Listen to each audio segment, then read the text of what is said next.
కార్యక్రమంలో సంబరాల్లో పాల్గొంటున్నాము. ఇక్కడ ఆడవాళ్ళ కోసం ముగ్గుల పోటీ కావచ్చు, అలాగే పిండి వంటలకు సంబంధించినవి కావచ్చు, అన్నీ ఉన్నాయి. మరి చిన్నపిల్లలకి అసలు భోగి పళ్ళు ఎందుకు పోస్తాము అనే విషయాలకు సంబంధించి కూడా మనం మాట్లాడతాము.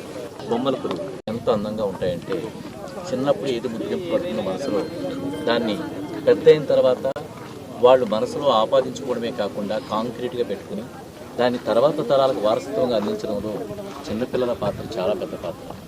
పెద్దవాళ్ళ మనసులో ముద్రించేది చాలా కష్టం, చిన్నపిల్లల మనసులో ముద్రించేది చాలా సులువే కాకుండా అది కాంక్రీట్ పోసినట్టుగా రాదు.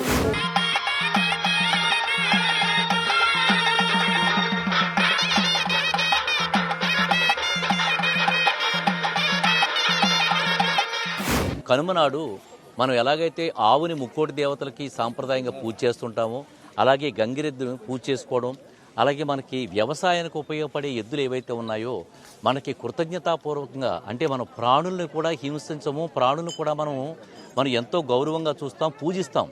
మనకు ఉండే భారతీయులకు ఉండే సాంప్రదాయం ఏంటంటే మనకు ఉపయోగపడే ప్రతి వస్తువుని, అది చెట్టు కానీ పుట్ట కానీ ప్రాణి కానీ ఏ వస్తువునైనా సరే మనం గౌరవిస్తాం, సాంప్రదాయబద్ధంగా చూసుకుంటాం. అందువల్ల ఏంటంటే వాళ్ళు పూజిస్తాం కూడా అనేది. ఇదే మనకి మన ప్రపంచ దేశాలకి నేర్పుతున్న వెరీ గొప్ప సంస్కారం ఇది.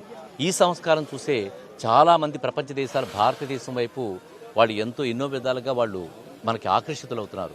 మనం ఆ రోజున ఎద్దులు మనకైతే వ్యవసాయానికి ఏదైతే ఉపయోగపడ్డాయో ఆ ఎద్దులని మనకి ఇంటికి ధాన్యం తీసుకురావడానికి సహకరించాయో ఆ ఎద్దులని సంస్కారవంతంగా పూజించి వాటికి కృతజ్ఞతాభావంగా వాటిని పూజించడం అనేది మనం చేసుకునే గొప్ప పండుగ.